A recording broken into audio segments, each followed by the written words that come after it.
Halo semuanya, perkenalkan kami adalah mahasiswa dari Universitas Multimedia Nusantara. Di sini ada saya, Fareza. Saya Leonie Hana. Halo, nama saya Kelly. Dan nama saya Ruben. Nama saya Aditya Christian, boleh dipanggil Adit.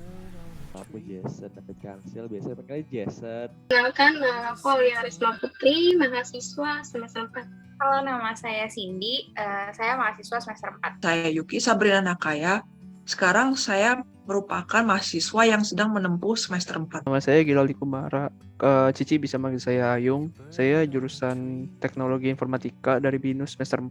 Masih kawangan, anak film.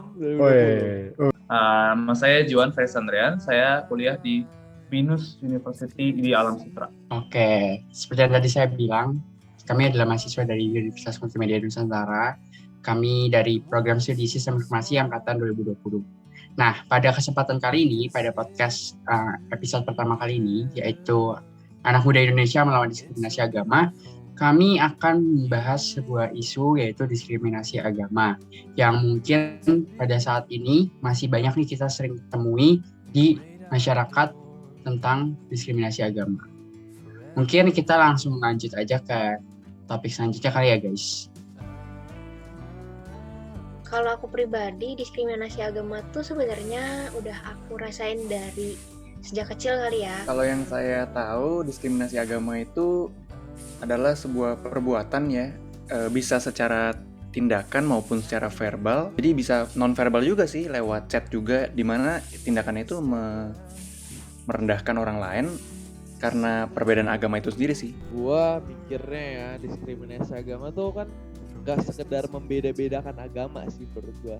Tapi kayak menuduh satu agama itu kayak ini jelek, ini salah, ini gini gitu sih. Kalau diskriminasi ya. Ini kan kalau ngomongin tentang diskriminasi agama, dia itu kan kayak mengucilkan suatu agama kali ya. Menurut gue ya, diskriminasi agama itu kayak sekelompok orang kayak melakukan pengucilan. Diskriminasi agama itu tindakan membedakan, mengucilkan, atau enggak membatasi suatu agama dalam masyarakat. Jadi itu dia kayak nggak boleh menganut agama itu di dalam suatu masyarakat yang punya agama mayoritas gitu.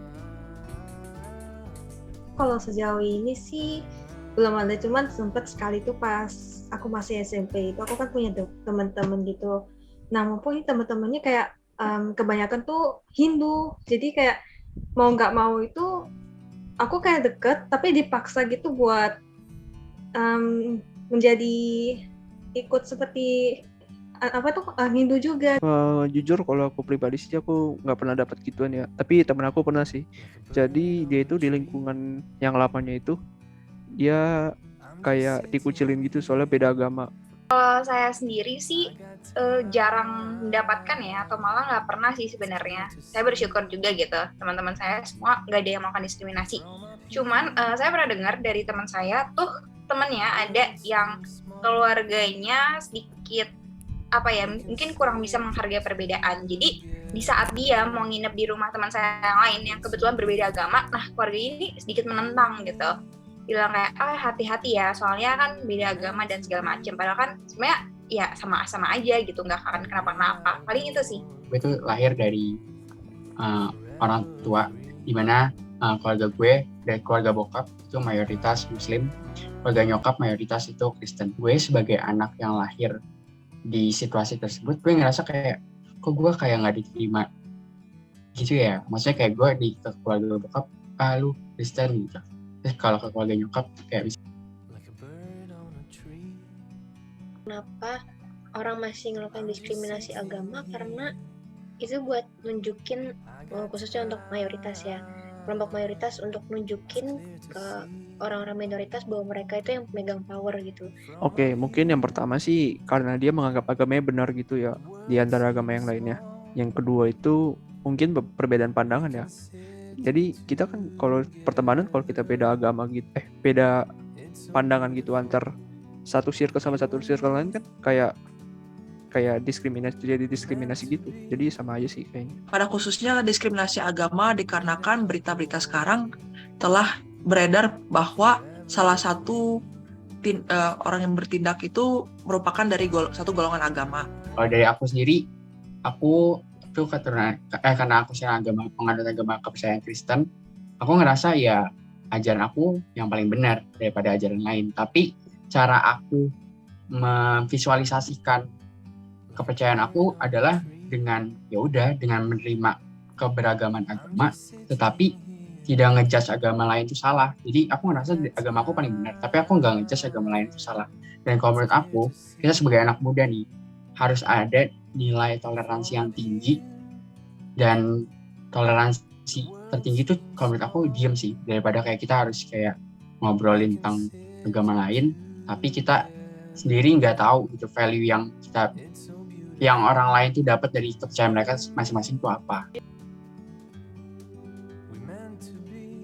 Karena aku izin curhat ya, kalau dari aku sendiri, aku tuh karena aku penganut agama kepercayaan Kristen, aku ngerasa ya ajaran aku yang paling benar daripada ajaran lain. Tapi cara aku memvisualisasikan kepercayaan aku adalah dengan menerima keberagaman agama, tetapi tidak ngejudge agama lain itu salah. Jadi aku ngerasa agama aku paling benar, tapi aku nggak ngejudge agama lain itu salah. Dan kalau menurut aku, kita sebagai anak muda nih harus ada nilai toleransi yang tinggi, dan toleransi tertinggi itu kalau menurut aku diem sih, daripada kayak kita harus kayak ngobrolin tentang agama lain tapi kita sendiri nggak tahu itu value yang orang lain tuh dapat dari kepercayaan mereka masing-masing itu apa gitu. Setuju sih, karena pasti kayaknya wajar gak sih kita ngerasa agama kita itu paling benar, tapi nggak wajar kalau kita itu ngejudge agama lain gitu. Itu sih yang pendirian kita tuh harus kayak, iya mungkin agama gue paling benar, tapi kita tetap harus menghargai agama lain. Aku sih juga sama setuju ya. Yang udah pasti kan setiap agama, kalau kita misalnya emang agama kita beda-beda, tapi kan nggak mungkin salah juga kan setiap kali kita diajarin kayak keyakinannya. Habis itu ya itu aja, kembali lagi kita juga mesti ya saling menerima perbedaan gitu. Jadi nggak semuanya sama, jadi kita mesti saling menghormati satu sama lain. Gini, kalau lu orang yang beriman, lu nggak mungkin melakukan diskriminasi agama pada agama lain. Karena orang yang beriman pasti memiliki toleransi yang sangat tinggi. Mungkin perlu diingat aja kalau setiap orang tuh punya hak masing-masing untuk memeluk kepercayaannya gitu. Jadi kita nggak boleh menghakimi gitu, boleh nggak setuju tapi yaudah diem aja. Stop discrimination lah ya. Jadi kayak berhentilah melakukan diskriminasi. Nggak tertutup cuma di kayak agama doang diskriminasinya. Ya, diskriminasi ras atau apalah. Itu kalimat dari aku buat orang-orang di luar sana yang mungkin masih melakukan diskriminasi adalah nggak ada gunanya kalian melakukan tindakan tersebut atau diskriminasi itu, karena kalian kalau memang benar-benar orang yang beriman, kalian nggak bakal ngelakuin hal itu. Mungkin mirip sama kayak aja orang yang udah beriman gitu ya, pasti tahu apa yang baik dan apa yang jahat gitu loh, dan mengatasnamakan apa tuh kayak agamanya cuma buat sesuatu yang dia percaya benar, sementara di agama lain berbeda, dan dia malah menyalahkan agama itu. Menurut gue itu nggak bijak. Nah, jadi satu kalimat yang pengen gue kasih adalah memberikan pandangan tentang kepercayaan kita itu baik, tapi caranya harus penuh dengan toleransi, gitu lah ya, kurang lebih. Nih, suka nggak suka, perbedaan akan selalu ada.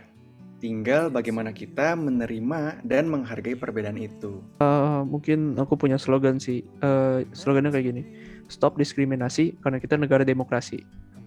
Untuk aku sih diskriminasi agama udah pasti salah sih. Jadi kayak mulai kali ini ya kayak kita setiap, bahkan bukan kita aja sih, lebih tepatnya itu kayak semuanya itu mesti punya open minded gitu, kayak pikiran terbuka, jadi kan bisa menerima apa adanya. Oke, karena tadi kita udah ngebahas pengalaman masing-masing dari diri kita juga udah sharing tentang pendapat kita tentang orang-orang yang masih melakukan diskriminasi agama. Nah, karena podcast ini ditujukan untuk tugas akhir Pancasila, kayaknya kurang asik kalau misalnya kita nggak ngambil nilai-nilai Pancasila sebagai implikasi untuk kita sebagai anak muda melawan diskriminasi. Itu sempat ikut kayak apa ya namanya ya, camping rohani itu aslinya khusus Katolik Karena kayak. orang tuh kayak umpamanya ngelakuin suatu tindak kriminal gitu ya, tapi dia malah mengatasnamakan agama gitu, itu kan kayak miris tuh. Mungkin contoh simpelnya kita nggak menjelekkan agama lain, kita saling menghargai, itu sih termasuk salah satu contoh simpelnya untuk menjadi sosok yang. Dan kalau misalkan dari awal mereka nggak ada rasa peduli akan hal itu, kayaknya kita nggak mungkin sampai sekarang. Orang lain tidak berhak untuk mengatur kepercayaan kita dan untuk ngejudge kepercayaan kita masing-masing, itu sih.